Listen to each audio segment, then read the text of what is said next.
जनता तो यही कह रही है कि एक भाई जीत के भाग गया, एक भाई हार के भाग गया। 22 के बाद कभी धर्मेंद्र यादव आजमगढ़ दिखे तो थे नहीं। हम लोग 19 में हारे थे तो भी यहीं आजमगढ़ रह के काम कर रहे थे, और 22 में जब जीते तो उसके बाद भी यहाँ रह के काम किए। तो अभी तो हमको 1.5 साल ही मिला था, उसमें हम जितना कर सकते थे किए। अब जब 5 साल के लिए अवसर मिलेगा तो हम लोग और ज़्यादा काम करेंगे। सर 1.5 साल पहले ही लड़ाई हुई थी उनसे, अब फिर मैदान में है, तो ऐसे में क्या लग रहा है उस लड़ाई और इस लड़ाई में कितना फर्क रहने वाला है?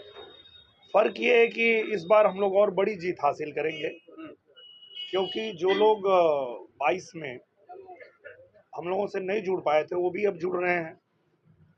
और सब लोग ये बात कर रहे हैं कि जब नरेंद्र मोदी ही प्रधानमंत्री बनने जा रहे हैं तो आजमगढ़ एक 1.5 साल सरकार के साथ रहा और इतना सारा काम हुआ आजमगढ़ में, तो अब जो है नरेंद्र मोदी जी के साथ ही, भारतीय जनता पार्टी के साथ ही आजमगढ़ खड़ा होगा। सर विपक्ष के लोग लगातार निशाना साधते रहते हैं यहाँ पर, वैसे में कह रहे हैं कि वादे दावे बहुत करते हैं लेकिन धरातल पर कुछ होता नहीं। तो ये तो हम अपना 1.5 साल का रिपोर्ट कार्ड देते हैं, ये लोग अपने 50 साल का रिपोर्ट कार्ड हमको दें कि आजमगढ़ में 50 साल में लोग क्या किए और हम 1.5 साल में क्या किए हैं, हमसे ले लीजिए। और ये कोई छुपा थोड़े है, अगर रासेपुर तितरा का मार्ग बना है तो बना है, रौना पार बिलरियागंज मार्ग बना है तो बना है, एयरपोर्ट का उद्घाटन हो गया तो वहाँ से जहाज शुरू हो गई, विश्वविद्यालय बन के खड़ा हो गया है, संगीत महाविद्यालय बन गया है। वो सारा काम जो हम कहते हैं कि हम लोग कराए हैं वो धरातल पे आया है, तब तो कह रहे हैं। और अगर पहले भी इनको मौका मिला था 19 में, तो ये क्या करके गए हैं 4.5 साल में, उसका रिपोर्ट दे दें। या 22 में जब धर्मेंद्र यादव हारे तो हारने के बाद कई दिन आजमगढ़ आए हैं, वही आप उनसे पूछ लीजिए। सर भैया भाभी का इंतजार था, ऐसे में छोटे भाई आ गए हैं, तो क्या लगता है अखिलेश जी क्यों आजमगढ़ को फिर से नहीं चुने? क्योंकि अखिलेश यादव जी को ये बात बहुत अच्छे से पता है कि अगर बसपा का गठबंधन 19 में नहीं होता तो अखिलेश यादव जी 19 में ही हार गए होते। तो उनको ये साफ पता है कि अब आजमगढ़ आएंगे तो हार जाएंगे, तो इसलिए वो नहीं आए।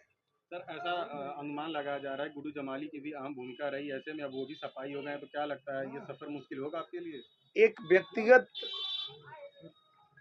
किसी के जाने से कोई फर्क इसलिए नहीं पड़ता है कि अगर बसपा पूरा गई होती, बसपा के साथ हुआ होता गठबंधन, तो लगता कि हाँ भाई वो मजबूत हो गए।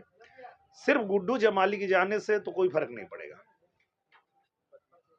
पर अमर डंपी आने वाले हैं तो उससे आपको कितना असर पड़ेगा? मुझे लगता है कि हर पार्टी अपना प्रत्याशी उतारती है और सब लोग जीतने के लिए लड़ते हैं, और हम लोग भी जीतने के लिए ही लड़ रहे हैं। और इसलिए लड़ रहे हैं कि हम जो है जीत करके और प्रधानमंत्री जी के साथ आजमगढ़ को लेके चलें।